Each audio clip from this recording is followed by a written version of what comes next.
Out of the Rough, the Association of Women Entrepreneurs edition. I'm Tara McHugh, founder of the Association of Women Entrepreneurs, back here with my co-host, Fred Arnold. Thank you, thank you. And a fabulous guest, yes. My friend, Alison Lindemann of WSI Internet Consulting. She's an internet consultant, digital marketing consultant. We're going to talk about digital marketing today. Excited? I'm excited because it's such an important part of business. Yes. It is. So what is digital marketing?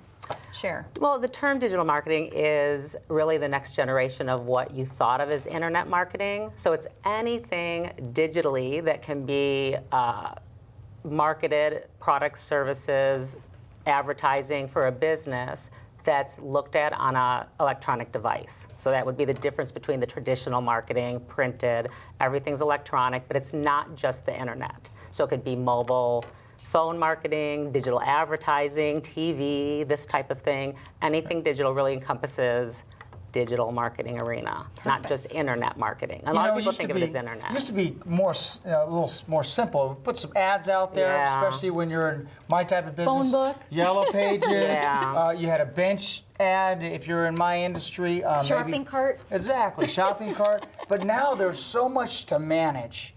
How do you get your arms around it? Where do you start as an entrepreneur thinking, wow, I mean, what's my first steps? And that's something that you do. It is. How do you break it down for somebody? How do you look at it? How should someone be looking at it? Right, but they really need to look at it strategically like any other marketing investment.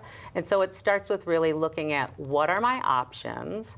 What kind of budget am I going to allocate? Am I going to use the existing budget I have and maybe move things over from traditional marketing, or am I going to be able to allocate additional budget?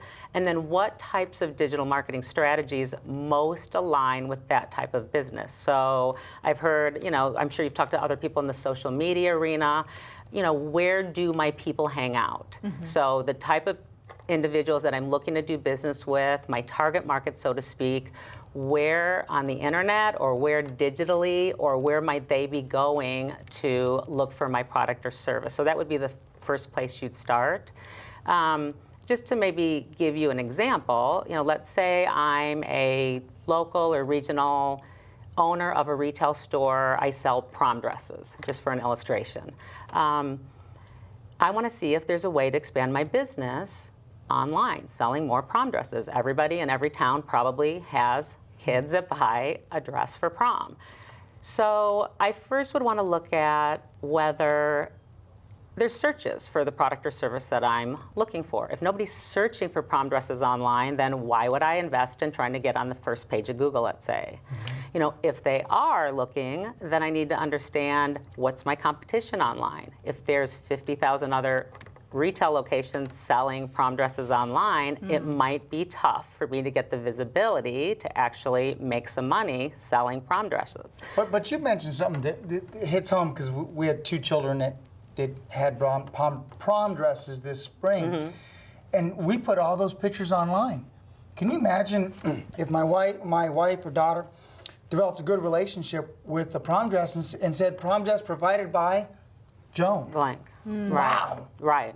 That would be that's a whole strategy, isn't it? That's a whole viral strategy. Yeah. The power of the people, the power of a referral, that's right. But from a search perspective, let's say, you may have to think a little more strategically to say, I'm probably not going to be able to sell prom dresses to people searching for that two-word search term. Maybe it's strapless black prom dresses.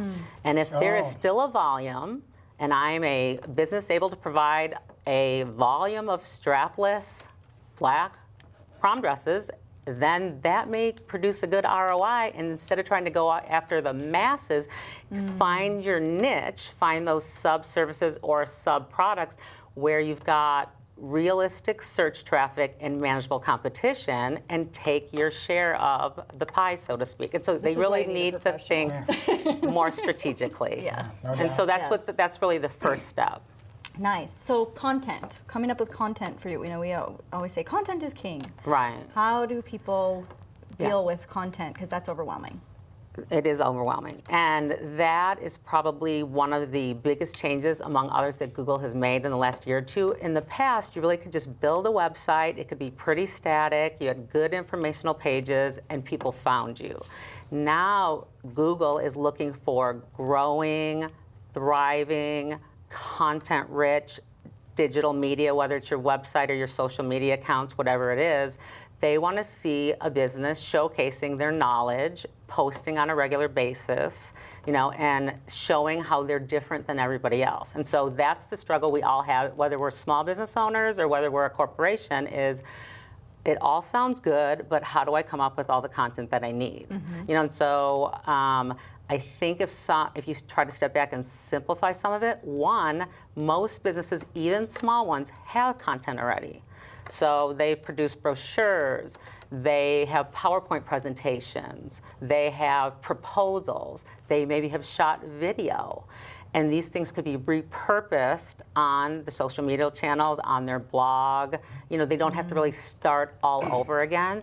Then there's a technique called content curation. I don't know if you're familiar with that term, Tara, because I know you do a lot of social media, but that is really just setting up tools that will bring you, without any effort, information on the internet on your chosen subject, so whatever your product, your service, that industry, and allows you to then use that, repurpose, so to speak, that content with your comments. And so if you, I'll say, ping the internet for current information on your field, it is valuable to your following audience to share that with them and maybe have your brief commentary introducing it. Like a paragraph. Right, and from Google's perspective, that is a natural credited post to your business. So it's not a matter of just hitting share or sending it to someone else, as long as you have your commentary on it. So the key word is repurpose. Yeah. Awesome. Repurpose that. it and comment on it. Yeah, how do people get in touch with you if they want to? Well, my website, it's www.wsiebiz.com. Perfect. Thank you. Thank you. Thanks for having me. That's great. Dynamite. We're going to Thank jump you. to a quick break. We'll be right back.